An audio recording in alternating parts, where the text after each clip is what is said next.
الرحيم الحمد لله رب العالمين والصلاة والسلام على أشرف المرسلين سيدنا مولانا محمد وعلى آله وصحبه أجمعين سبحانك لا علم لنا إلا ما علمتنا إنك أنت العليم الحكيم ربنا زدنا علما وارزقنا فهما اللهم إنا نسألك علما نافعا ورزقا واسعا وشفاء من كل داء ربنا تقبل منا بسر سورة الفاتحة بسم الله الرحمن الرحيم الحمد لله رب العالمين الرحمن الرحيم مالك يوم الدين إياك نعبد وإياك نستعين اهدنا الصراط المستقيم الصراط الذين أنعمت عليهم غير المغضوب عليهم ولا الضالين آمين وصلى الله على سيدنا محمد وعلى آله وصحبه وسلم وسلام على المرسلين والحمد لله رب العالمين.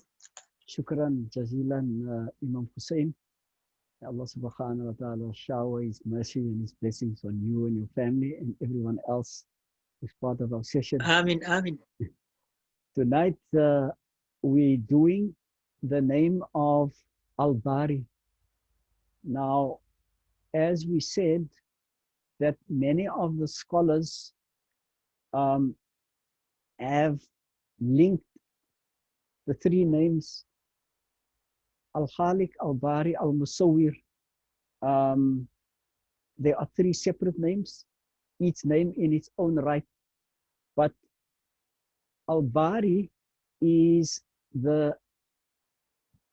when Allah subhanahu wa ta'ala creates, we have some idea now of what it means when we say that Allah subhanahu wa ta'ala created something.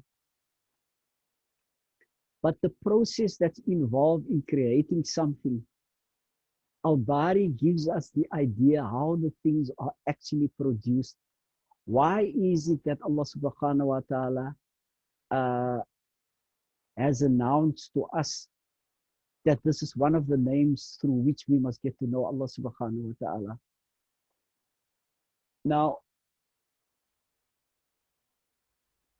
to understand how things are produced, it's important for us to get some idea of how things are produced in this world. Because in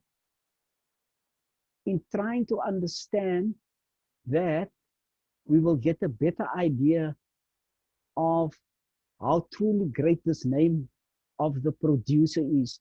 Now, the name Allah is the producer is one of the names that Imam Ghazali has used, and I have used that name. Other scholars have used other names, but in the material world, whatever we produce, whether it is a house or a book or a cake or a painting, there are certain skills, certain abilities that's required. It requires effort, labor. It requires the ingredients and the components that make up that thing. Now, that is from a worldly point, a material point of view. If we speak about Allah subhanahu wa ta'ala, Al-Bari produces without needing any of those things. There's no input with respect to labor or tools or equipment or any of those things when we talk about Allah subhanahu wa ta'ala. And Allah speaks to us about this process in the Quran 54, verse 54, 49. Oh, I open quote, behold, everything we have created in due measure and proportion. Things are not just produced. Allah lets us know that there's detail and there is dimensions and proportions and quantities. And I've just put up here on the slide, balance. Things can't be too much of one thing or too little. The size Allah has all determined, the weight, the symmetry, the precision, all of those things. And Allah reminds us about that. So if we ponder on all of that kind of detail and how complex some things are, if we just look around us, how complex and intricate it is. When you look at one thing, you will get an idea. But if you look at all things, it's almost impossible to get a full idea of how truly great this name of Allah subhanahu wa ta'ala is.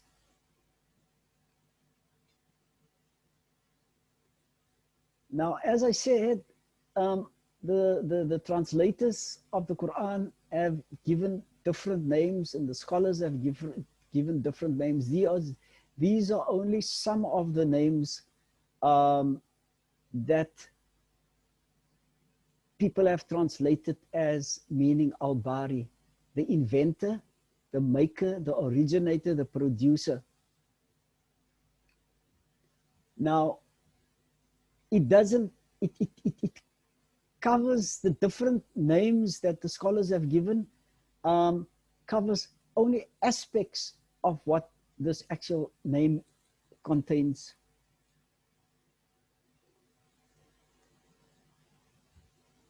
One of the things that we must remember and remind ourselves that Allah subhanahu wa ta'ala is the creator and produces every single thing in the entire universe. Every single thing. Allah produces the actual product, the object, whether it is lifeless or whether it is alive. Allah has produced every single thing, from a blade of grass to a star and to everything in between.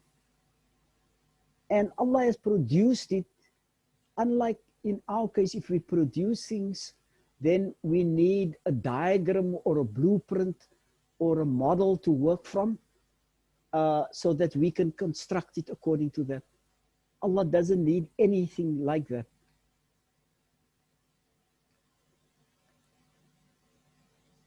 The ayah in the Quran 59:24 reads, I open quote, He is Allah the creator, the inventor, the fashioner. To him belongs the best names. Whatever is in the heavens and the earth is exalting him. I think we mentioned in a previous session that everything, every single thing, he makes ibadah to Allah subhanahu wa ta'ala. Every single thing that Allah subhanahu wa ta'ala has created. With the exception of man and jinn, who have been given the choice to do so.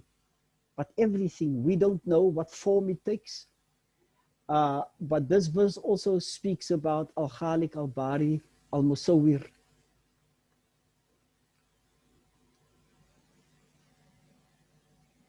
So when we look at anything, I mean, even if you were to take a cake, you have to ask, you first have to think what kind of cake you're going to bake, because that will give you an idea of what are the ingredients you must put in. For different types of cake, you put in different ingredients. You're going to decide what color you're going to make it and how big it's going to be. If we just talk about the cake now, imagine Allah subhanahu wa ta'ala is producing every single thing, taking into account what are the ingredients, what's the colors, what's the dimensions, how big must it be. And Allah subhanahu wa ta'ala requires absolutely nothing. And on top of it, Allah subhanahu wa ta'ala requires no time. Everything is done purely by the instruction of kun. Now, whether Allah produces many things or a few things, Allah's ability to create doesn't get less. because Allah doesn't use ingredients. If we were to bake a cake and then there's no more material, we're going to have to look where we're going to get the material and so on. Allah doesn't suffer from that kind of shortcoming that we have. And I think the point that is being emphasized over and over and over, time doesn't apply to Allah subhanahu wa ta'ala. So when Allah does anything, it's done instantly. There's no elapse of time. There's no waiting. Allah just issues the command of kun. Now, to understand kun, what I've done, I've tried to come up with a very simplified diagram of, if we look at a flower, for example. A flower starts from, I did this right at the last minute, so it's not a great slide, but it starts off with a seed. If we look at a farmer, he makes, he plows the land, and he's got a handful of seed and he throws out the seeds. The seeds are not alive. He doesn't know which seed is going to germinate and which is not going to germinate. But he throws hundreds, if not thousands of it in a row. And now he depends on Allah subhanahu wa ta'ala. But from a material point of view, just so that we can understand how truly great this name is that Allah is actually producing. We talk about the laws kicking in, but do we realize that there's certain things that must happen first? If there is no water, the seed can't actually germinate. What happens is that the water is absorbed by the seed, and once the water enters the seed, then only it starts a metabolic process where it starts swelling, and then it breaks the cell. Because the cell of the seeds are normally hard. If it wasn't hard, then the inside of the cell would be all over the show. So it needs water. The second thing is that the temperature must be correct for that particular seed to grow. If the temperature is too high or too low, the seed won't grow. So the temperature of every single seed is regulated to be correct, not by the farmer. And for that matter, the farmer might irrigate the land, but he still needs the water to come from somewhere. This doesn't apply to all of the seeds. Some types of fruit or vegetables work on a different system. But by and large, the seed must be planted in the ground for it to germinate. It needs that darkness. In fact, if you take the same seed and you don't put it in the ground, it's not only the soil and the water that it requires. It actually can't stand the darkness, the light. It needs to be put in the darkness. And amazingly, at the beginning stages of the seed, it requires oxygen like human beings. And where does it get its oxygen from? It gets it partially from the water, because water is made up of oxygen and hydrogen, and it takes out the oxygen component, or it gets it from the soil. And only then will the seed be able to germinate. So if we just look at those things alone, of when we say the seed must germinate, we don't realize what it takes for Allah subhanahu wa ta'ala to make that seed germinate. Then what happens is it germinates now, it breaks the shell of the seed, and it grows one root. One single root is grown. And from that, it takes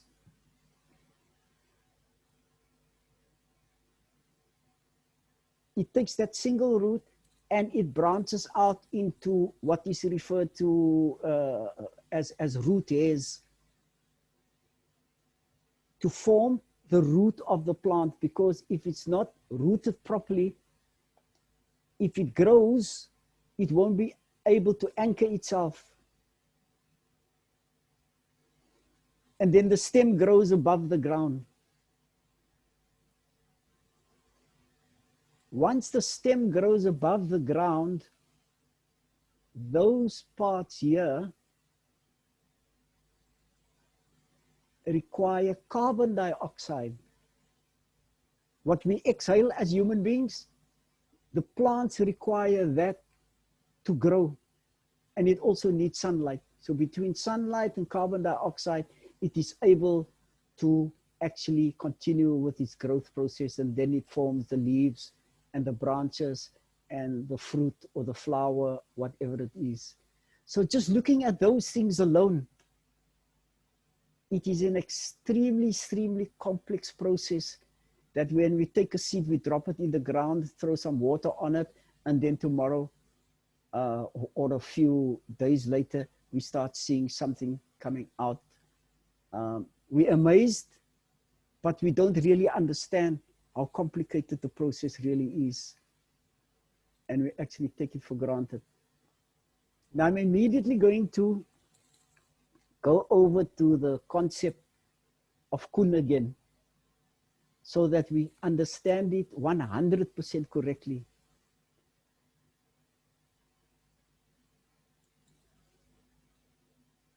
When Allah issues the command of kun,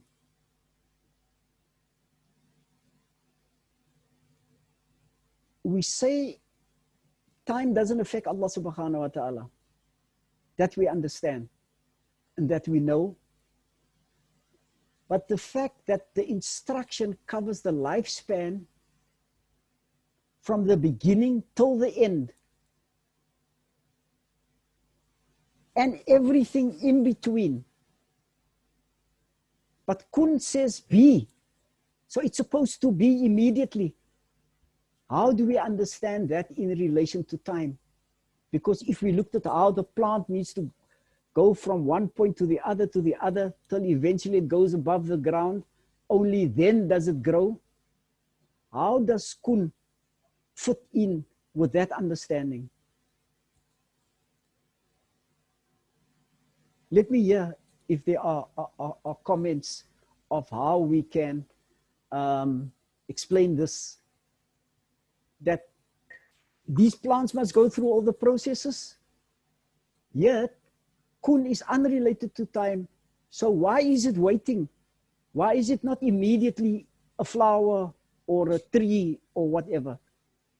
I'm going to throw the floor open to hear what are the comments that people want to make. Okay, the floor is open.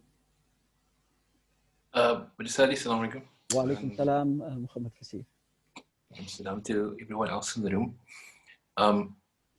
Looking at the processes, obviously those take place, as Salie mentioned, in time. So everything has a lot of time for things to happen. But again, no time applies to Allah subhanahu wa ta'ala. A time never applies to Allah subhanahu wa ta'ala. So therefore, when the command of kun was given, it included everything in the dunya, including that plant and its entire processes and everything that it will become and every state that it will take from the time it is sown till the time that it decomposes, and even after that, all of those processes are contained within the command of kun. And if we look at how it unfolds in time, coming from the divine realm to the created realm, where time applies, those commands then unfold in a process that is governed by time. But where Allah subhanahu wa ta'ala is concerned, these processes are Allah does not wait on the processes. Allah has already experienced both the birth and the death of the plant, so to speak. Okay. Very good. Very good, Muhammad Fasih. Is there anyone who wishes to add to that?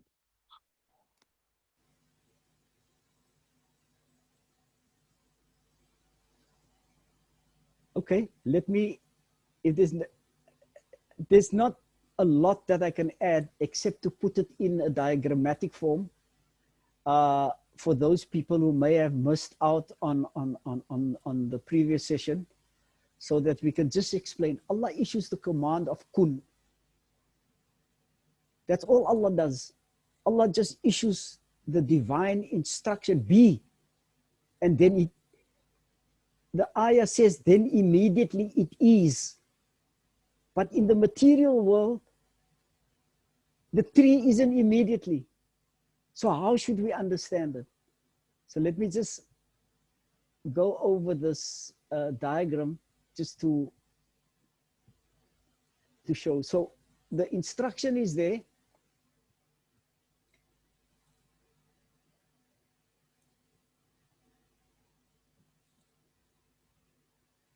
It goes from the dimension of truth from Allah subhanahu wa ta'ala. It goes to the material plane of existence. Now, when we say the material plane, obviously existence can never be associated with Allah subhanahu wa ta'ala. Allah issues that to creation, to the universe or the world.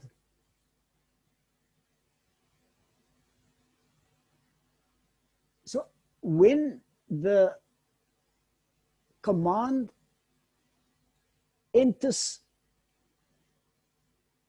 the plane of existence to the created world, time and space, where, how, and when things will happen in the created world, also descends at the same time. Where do these things, time and space, come from? They were created by Allah subhanahu wa ta'ala. Allah created time and space when Allah subhanahu wa ta'ala created the universe. When we spoke about the Big Bang, we gave some explanation about how time and space was formed. It didn't exist before. So when it comes to the material plane of existence, the world itself, the world doesn't have time and space as a separate thing from Allah subhanahu wa ta'ala. Time and space was equally created by Allah subhanahu wa ta'ala, and Allah subhanahu wa ta'ala also issued the divine command. So time and space and how it will apply to the created world has been designed by Allah subhanahu wa ta'ala. So Allah subhanahu wa ta'ala knows exactly what time and space will do in the created world. And every law that we are familiar with, you put your hand in the water or in the fridge and it gets cold, or you put your hand in the fire, or you can't swim underwater. All those laws of how it applies, including the seed, if you put it in the ground, it doesn't immediately become a tree. It has to germinate first. There's a certain amount of processes, as we've outlined in just before this, before it becomes a tree and before you get fruit from it. So all those laws, what scientists refer to as the laws of nature, the natural laws of nature, they apply to the created world. But we must remember, these laws also come from Allah subhanahu wa ta'ala. They weren't there all the time. There was a point when they didn't exist. Then Allah issued the command for those laws to come into existence, and they then came into existence. So the material laws apply to the created world. Of course, as we explained, the divine will of Allah subhanahu wa ta'ala, kun, and Allah's will belongs to Allah. That is what Allah wants. That is Allah's will, to issue that instruction, and we must keep that in mind. And because time never applies to Allah subhanahu wa ta'ala, Allah subhanahu wa ta'ala has full knowledge of past, present, and future, of what is going to happen and what is possible to happen within the world. Now, we said previously, whatever we see around us is the will of Allah subhanahu wa ta'ala. Nothing can exist outside the will of Allah subhanahu wa ta'ala. Is it possible? It's totally impossible. So whatever we see is the will, the divine will of Allah subhanahu wa ta'ala. And before it can happen, it waits on the idhn, the divine permission, before it can happen. If anything, it doesn't matter what it is.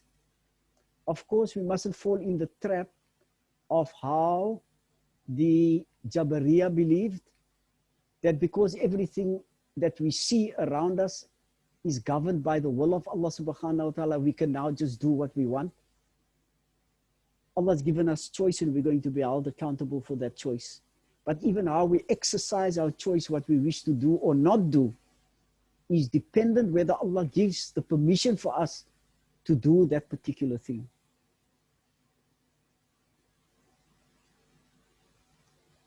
Can we do anything that's outside of a possibility that Allah subhanahu wa ta'ala has created? No. If Allah didn't make it possible for a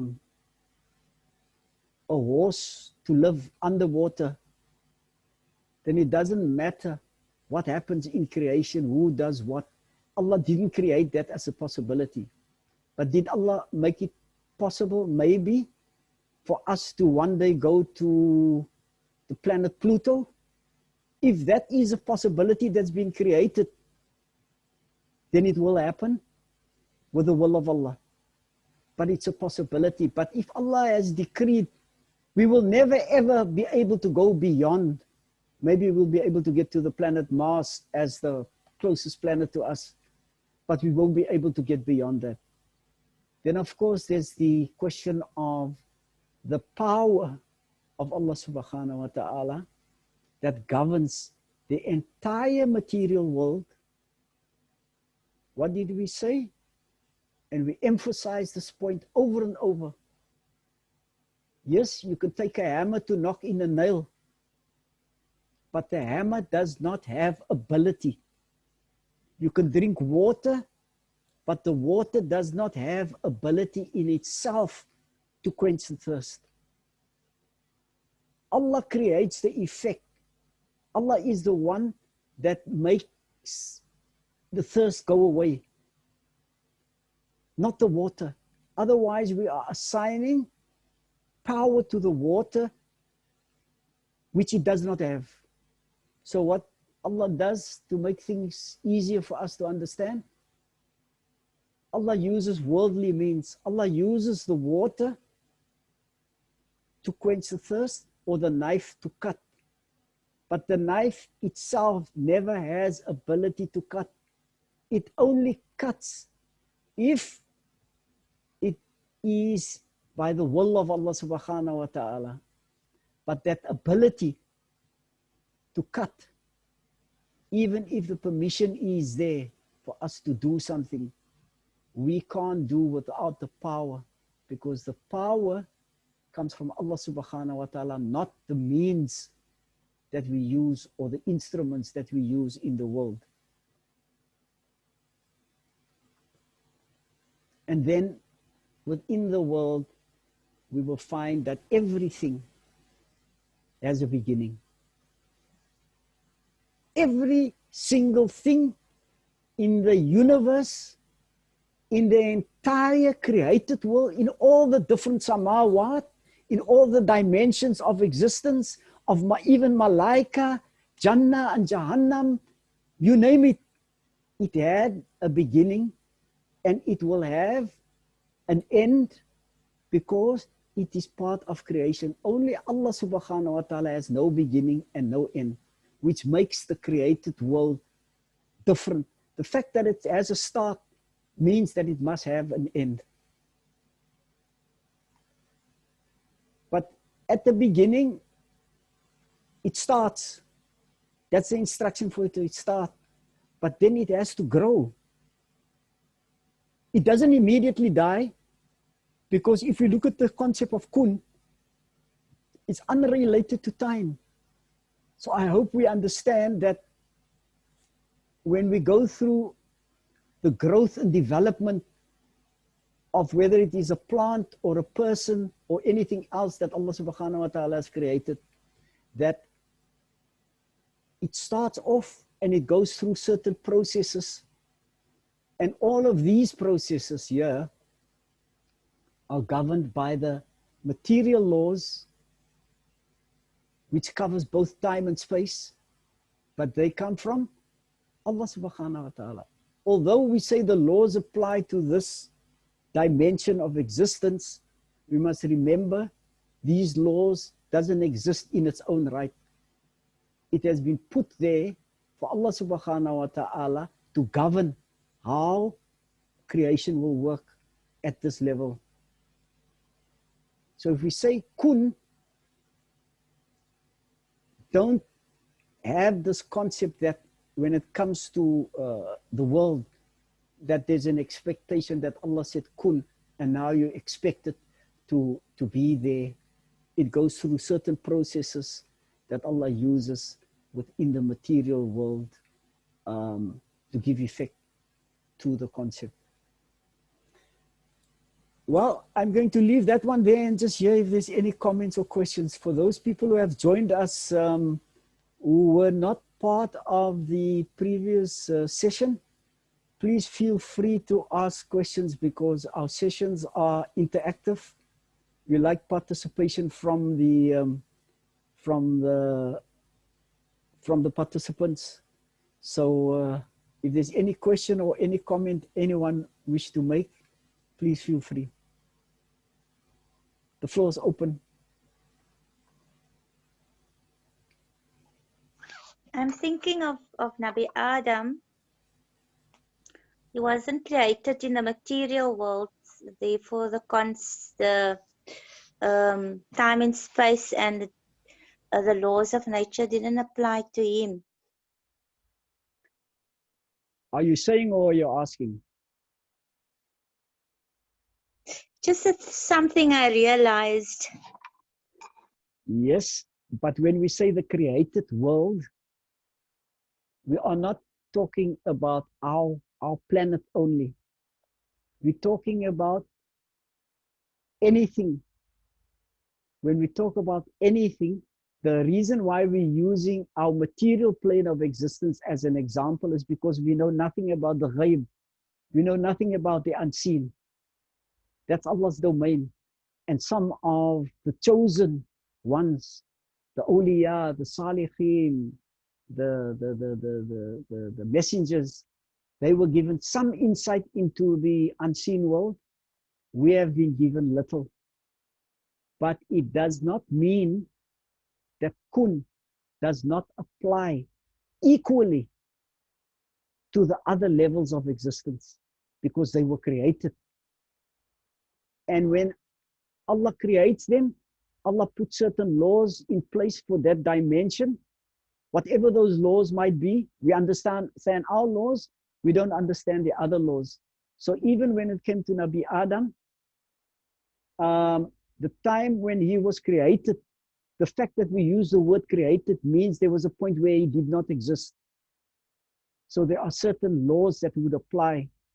Then Allah subhanahu wa ta'ala moved him from Jannah to the world, the dunya, and then different laws applied. But still, there were laws that applied, and in the same way that it applies to us here on the planet Earth and in our universe, our material universe, the same way the laws of that dimension of existence of Nabi Adam at the time when he was created would apply to him, but the laws would be different to our laws. But everything is subject to the control and the authority of Allah subhanahu wa ta'ala.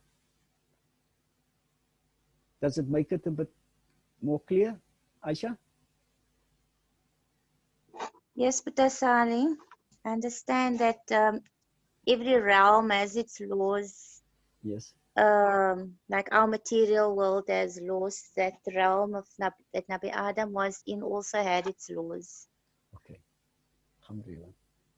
Anyone else wish to add or maybe a question?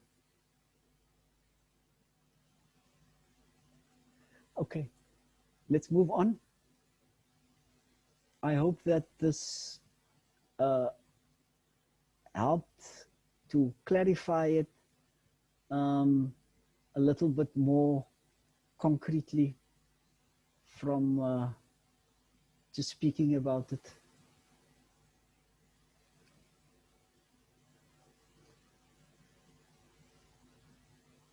The need for us to reflect, tafakkur.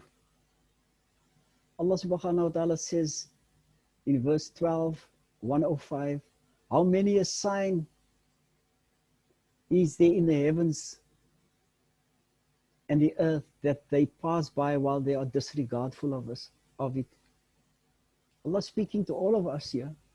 The Quran is not only for some people, it's to all mankind. Allah speaks to us and telling us that there are signs, some of which we are unaware of, but so many that we walk past. Now, what are the signs? What are the signs? Let me ask that. What are the signs in terms of what this verse is saying? How many a sign is there in the heavens and the earth that they pass by while they are disregardful of it? What are the signs?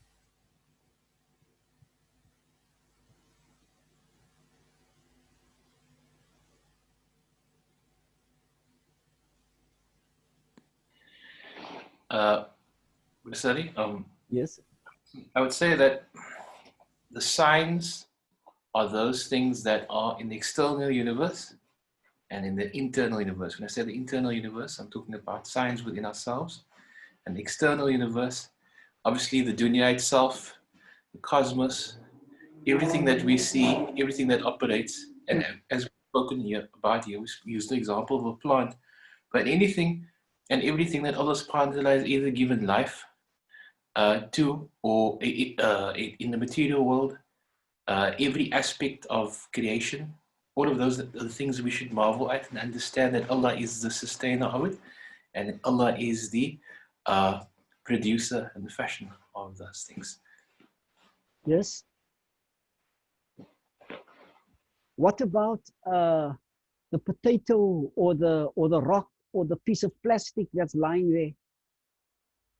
You see, we tend to approach the question of what is a sign as the heavens and the earth only. Looking up towards the sky, space, whatever is in space. Allah subhanahu wa ta'ala doesn't refer to the heavens. Allah says signs in the heavens and in the earth. In fact, a sign is every single thing that your eye falls on. Everything that you see is potentially a sign.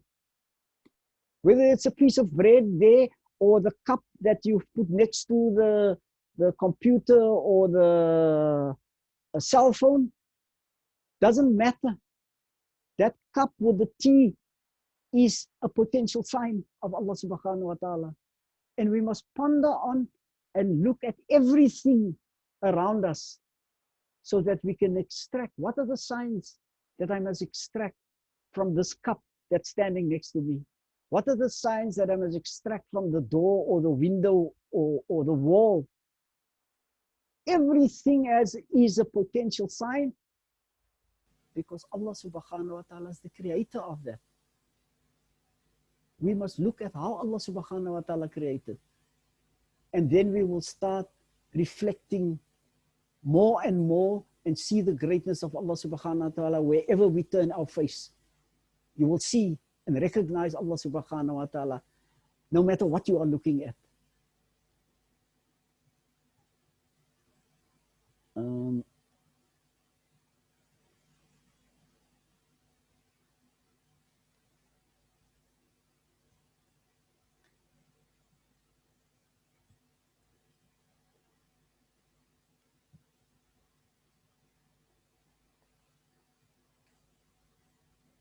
Now, tafakkur has been described as meditation, pondering, reflecting, contemplating, observation, deliberation, and it is considered as an extremely high form of ibadah. Depending on how we do it, there's lots of hadith that speaks about this. In different places, it says what contemplation means in relation to normal ibadah.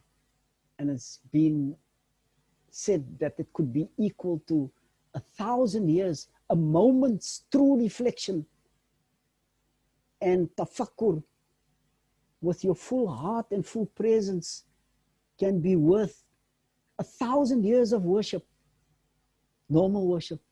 1,000 years of normal worship can be equivalent to a sincere, deep, honest pondering and contemplating on the greatness of Allah subhanahu wa ta'ala. 1,000 years of worship. So if we want to make progress on this path of wanting to get closer to Allah subhanahu wa ta'ala, then this is a very powerful tool. It's an extremely powerful tool because what will happen is you will become conscious of Allah subhanahu wa ta'ala wherever you walk, wherever you look. And as that consciousness and awareness of Allah subhanahu wa ta'ala increases, so does your iman and your taqwa increase in the same process. And I think what we must understand by this, the verse 3191, who remembers Allah while standing, sitting, or lying on their sides and give thought to the creation of the heavens and the earth. We mustn't only think of, you know, the solar system and the Milky Way and the universe and the galaxies and all of those things. We must look at creation in its entirety and let that be a way of remembering Allah subhanahu wa ta'ala. Not only when you're in the masjid or when you are at night. Now you've switched off the light and you do your normal thing that you do before you go to sleep. And now you ponder. That's great. You must do that. It's good to end of the day on a note of being conscious of Allah subhanahu wa ta'ala. But it's important to be able to do it in your everyday life.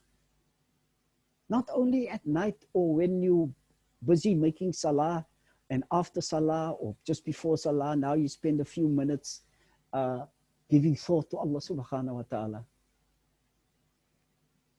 Give thought to Allah subhanahu wa ta'ala and be aware of Allah subhanahu wa ta'ala in every state. And I think this is the point. Standing, sitting, or lying down means in whatever you are doing, you must give thought and ponder and reflect on the heavens and the earth, on the heavens and the earth and everything in it. And we do that if we become so conscious of Allah subhanahu wa ta'ala that where we look, we see reminders. Then the veils will start being lifted. And the first sign of progress is when Allah gives the slave wisdom. You can have people who have the highest qualifications in a subject, whatever the subject is. But it doesn't mean that they have wisdom. Wisdom is not something that you get by learning or going to a college. Wisdom is something that comes from Allah subhanahu wa ta'ala. It comes as a gift, not as something that you've earned or acquired through doing X, Y, or Z. You don't acquire wisdom. Wisdom comes from Allah subhanahu wa ta'ala as a gift to those people who are making an effort to be more conscious, and Allah sees in their hearts, this is the slave who's yearning to get closer to me.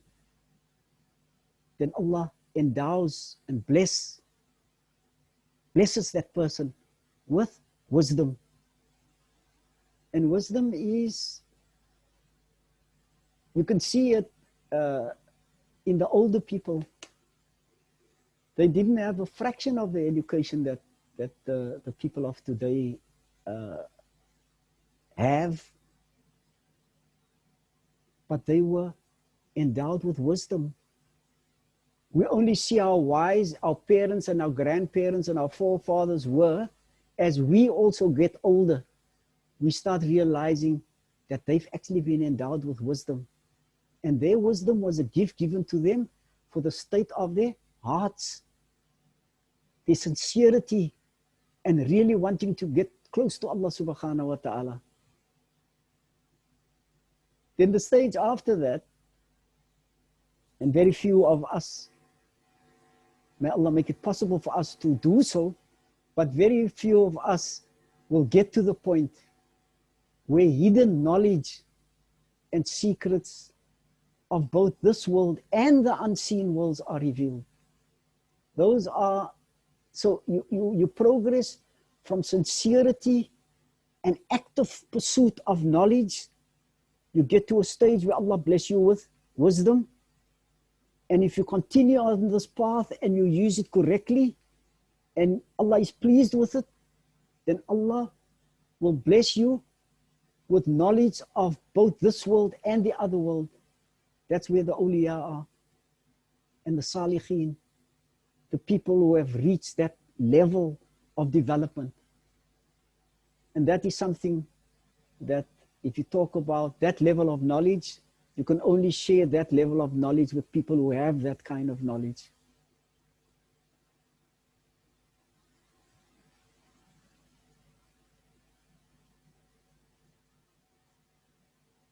This verse to me, I think is something that only struck me very, very, I was exposed to it before and it didn't really impact on me the way it should have. In verse 1636, and follow not that of which you have not certainty of. We shouldn't believe blindly. We must believe because we understand. We understand, and we're not only sincere, because one can believe sincerely, but you might be wrong. You have to believe with understanding. proper understanding. And if you don't understand, go search for that understanding till you get that certainty. That is what you call true iman and taqwa, is built on things that you do because you have certainty in what you understand that thing to mean. So we are compelled to, because of many of the verses in the Quran and the Hadith, the pursuit of knowledge opens up the doors for us to reflect profoundly on issues. Now, to reflect on issues, you can't just take something and just look at it. You have to go and find out more about how that thing works, how was it constructed, and see the greatness of Allah subhanahu wa ta'ala behind every single thing, whether it's a pen or a cup or a book or a cell phone or a star or whatever. Reflect on everything that you can reflect on. And if you don't know about that, find out about it. There's a formula of what the kinds of things that we should reflect on. We should reflect on the year after and the day of reckoning, and the fact that we are going to die. So that when we reflect on these two things, it will make us more aware that our actions, whatever they might be, is not divorced from those two things. We're going to die, so we won't be able to continue. And secondly, whatever we're doing, we're going to have to account for that in the year after. The second area that we are told we have to look for the wonders and the mysteries and the signs of Allah subhanahu wa ta'ala in our bodies, as well as the heavens and the earth. There's Quranic ayah in many places that speaks about this.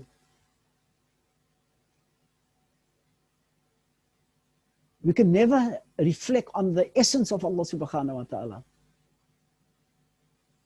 but we can reflect on the attributes, the sifat of Allah subhanahu wa ta'ala, and the names of Allah subhanahu wa ta'ala, and see how kun is manifested in the material world, how Bari is manifested and expressed, or how it unfolds at this plane of existence.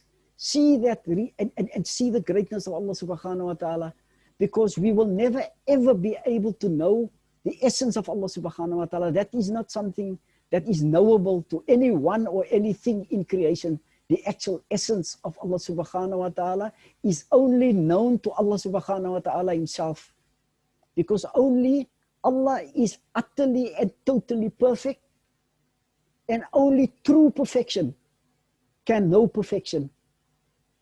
You might say, yeah, but what about the awliya? What about the salihin?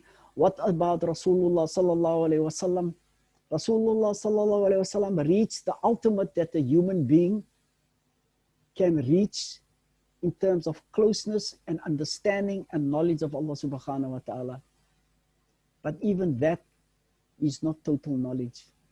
Total knowledge belongs to Allah subhanahu wa ta'ala. And we can't delve into the essence. Don't even think of trying. You'll go completely off your mind. It's not a subject that you are able, when we talk about the essence of Allah subhanahu wa ta'ala, we're actually referring to the divine being itself. Allah. What is Allah? How is he composed? How does he look? There's no such questions that should even enter your mind. It's a dark, deep pit that will just take you further into darkness if you try and enter that realm. So stay away from that. Focus on the names of Allah subhanahu wa ta'ala, and Allah will give you an understanding of getting to know him through his sifat and through his names.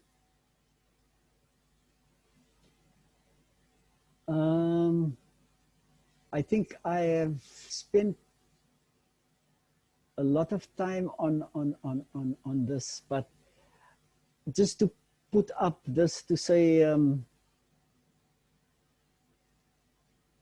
if we look around us, then this sifat of our Bari, how Allah produces, is a wonderful, wonderful, wonderful thing. Don't look at complicated things in the beginning. Try and look at simple things. Things that you can get information about, how it works. Go on the internet, take out books, ask for scientific material of how a human being is actually formed. Give yourself a task of, for the next month or two, I'm going to just find out how is the sperm, the human, the female sperm fertilized? How does it evolve from a fertilized sperm to and even just until birth? Give yourself that and see Allah's greatness in that. Then you will see Al-Bari in practice. And that will make you marvel even more. Because Allah subhanahu wa ta'ala has created every single thing.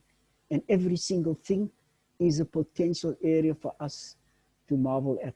I want to stop there and just hear if there's any questions before I just go to the last part of what Sheikh Hazim has said to us as his advice on this. Let me just hear if there's any comments. Khamat Farid, you want to make a comment? Assalamu alaikum wa rahmatullahi wa barakatuh. Alaikum salam wa rahmatullahi wa barakatuh. No, Salie, Manie, alhamdulillah, everything is okay, inshallah. I just wanted to maybe back on the slide. I was hoping maybe if Peter Manie could have maybe elaborate more on the worldly means. Let me just see. Worldly means, oh, okay.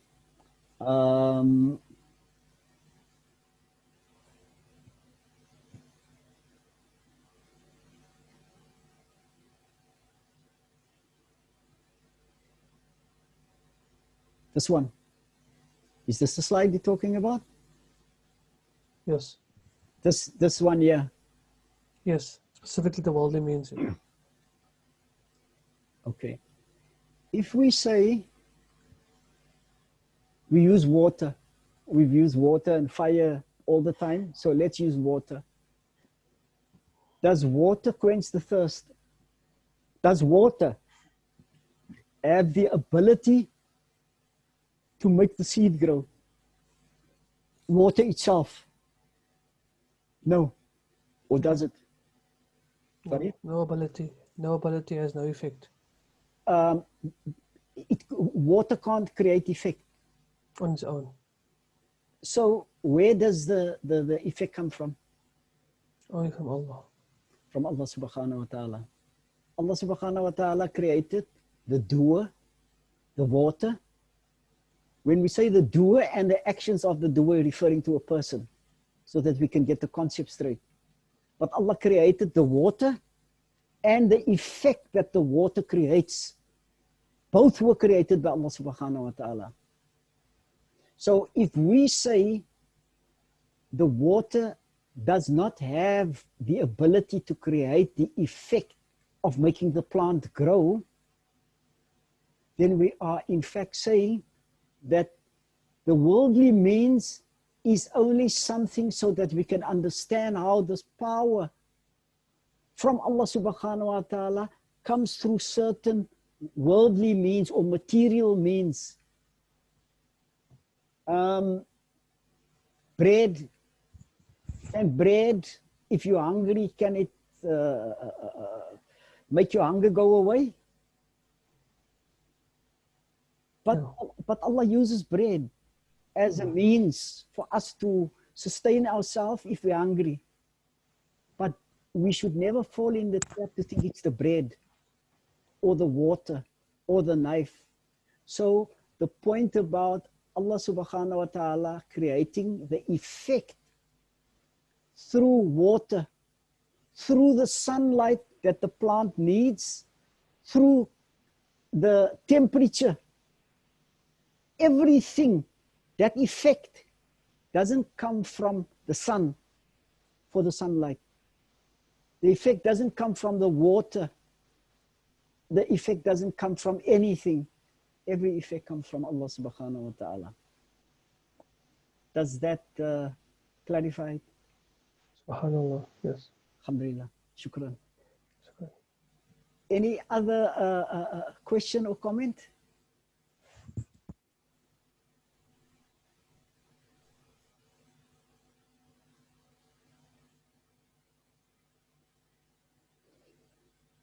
All right, we'll go to what Sheikh Hazim Hafidullah says about this name.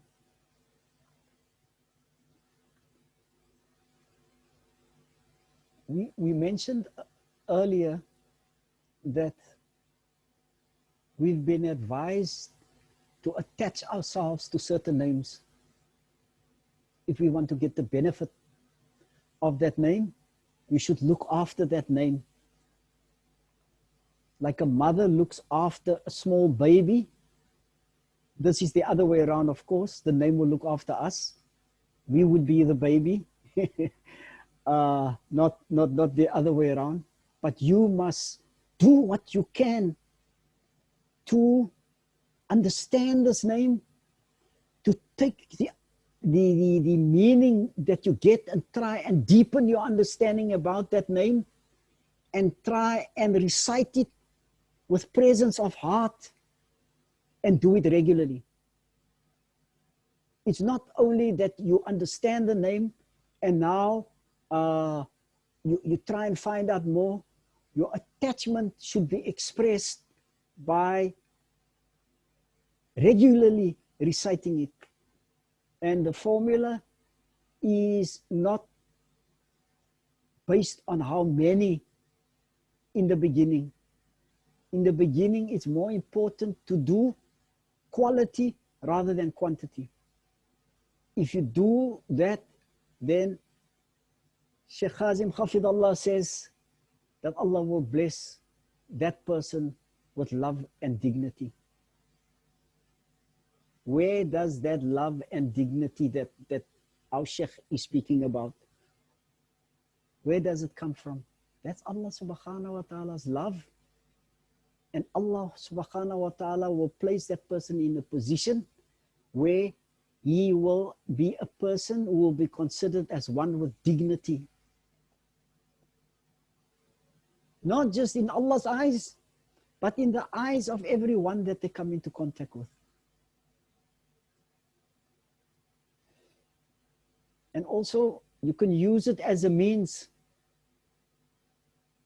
that the concerns and the worries and the troubles that you have will be taken away. But not only will it be taken away if you have it, it will act like a shield to protect you against those kinds of things. It's an extremely powerful name to attach yourself to. So we've heard when we dealt with other things previously that Allah subhanahu wa ta'ala can reward you here on the dunya, or Allah can reward you in the akhirah. One of the ways that Allah can reward you here on the dunya is to remove calamities from your path that would have befallen you. So Allah removes that out of the way. You're not even aware.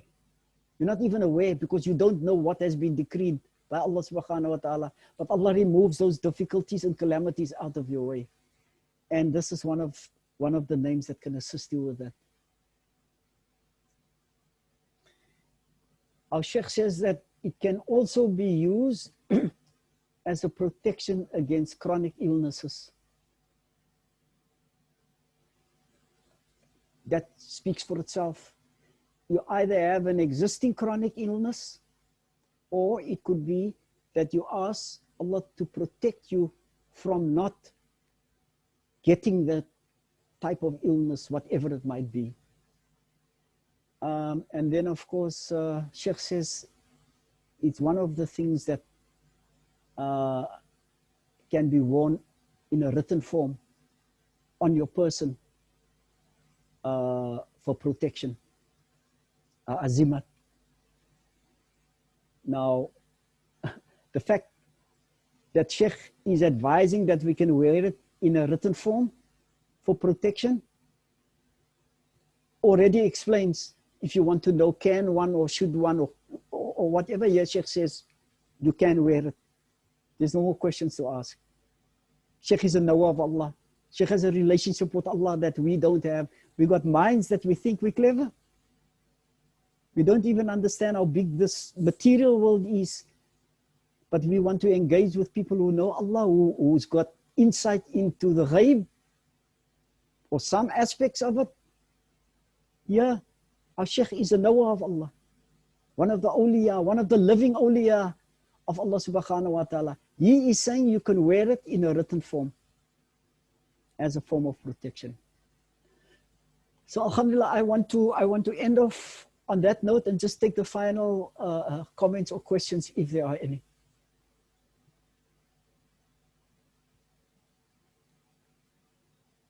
Let's hear.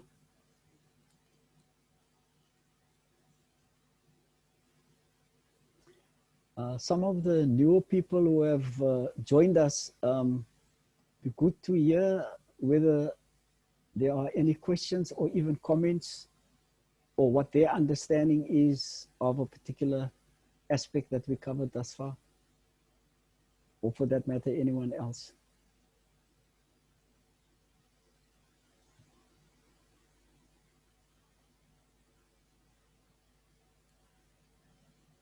Okay, anyone else?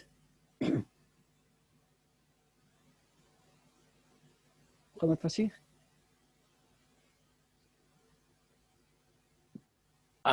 Just one thing, Salie, is I was just thinking about the concept of the producer, and I was thinking about how, I mean, I'm looking at an iron right now that the person uses to iron one's clothes, and we think that we fashioned this in a factory and we designed it and engineered it to look the way that it does, and if we wanted to, we could have made it look differently.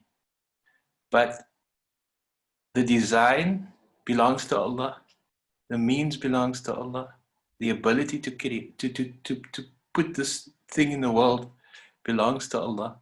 And Allah has decreed that it will look exactly like that.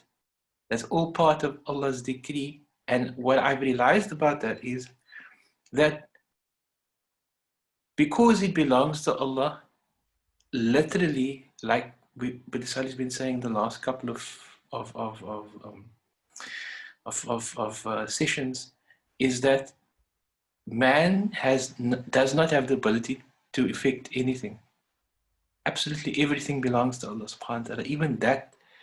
So, and when I think about it, and I think about what we discussed this evening when Salie was talking about the quenching of the thirst and all of those things, it's the fact that we depend on Allah subhanahu wa ta'ala for absolutely everything.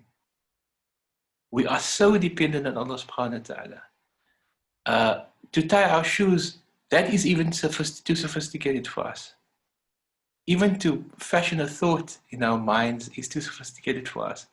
That processes the neurons in the brain that needs to do all of this work.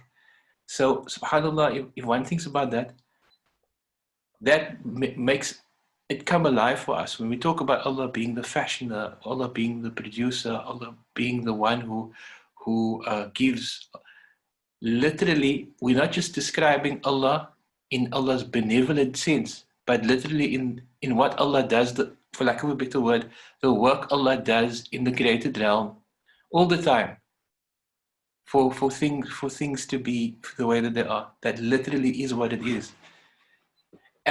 the fact that Allah gives us the ability to move and to do things, and the fact that Allah has created the doer and the deed itself. Subhanallah. But what really hit me was the verse that Peter Salie mentioned about remembering Allah subhanahu wa ta'ala when we're standing, sitting, and lying down.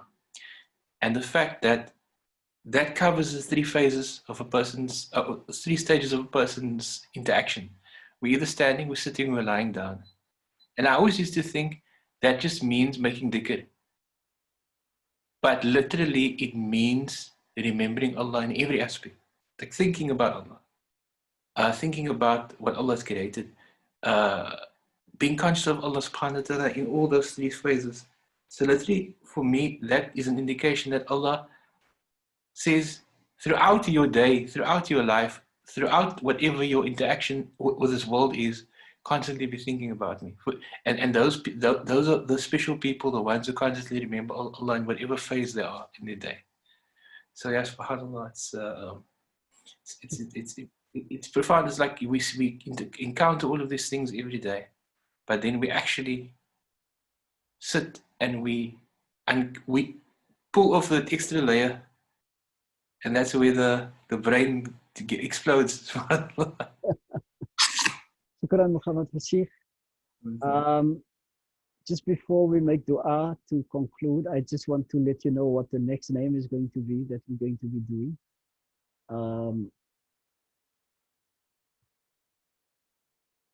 I think it doesn't require a rocket scientist to work out what the next name is.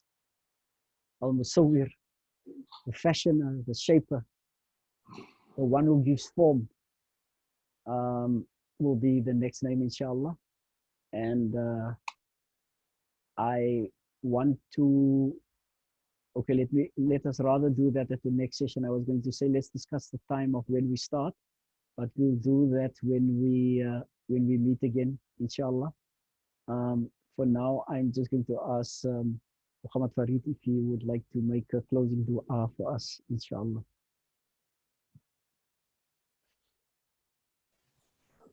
الفاتحة.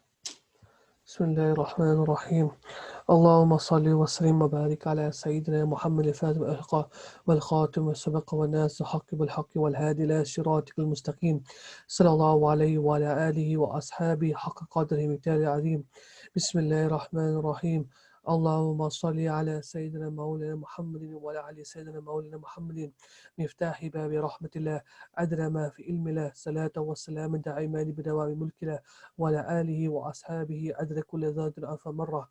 رضينا بالله تعالى ربه وبالإسلام دينا وبسيدنا محمد رسول الله صلى الله عليه وسلم نبيه ورسوله.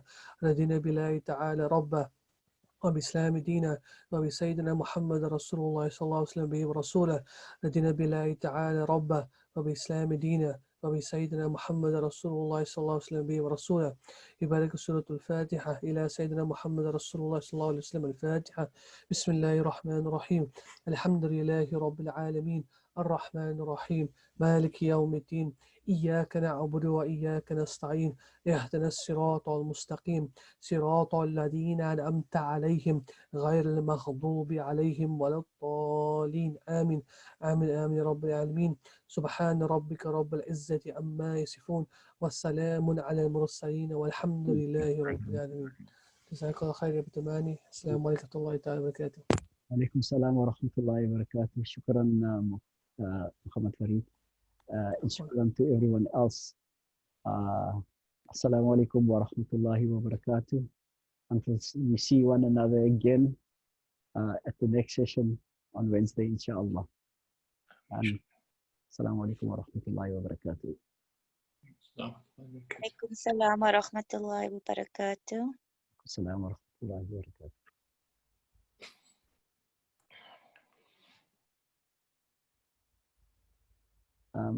Muhammad Fasih, can I phone you so we can make arrangements for the radio program? Inshallah. Inshallah. Assalamu alaikum.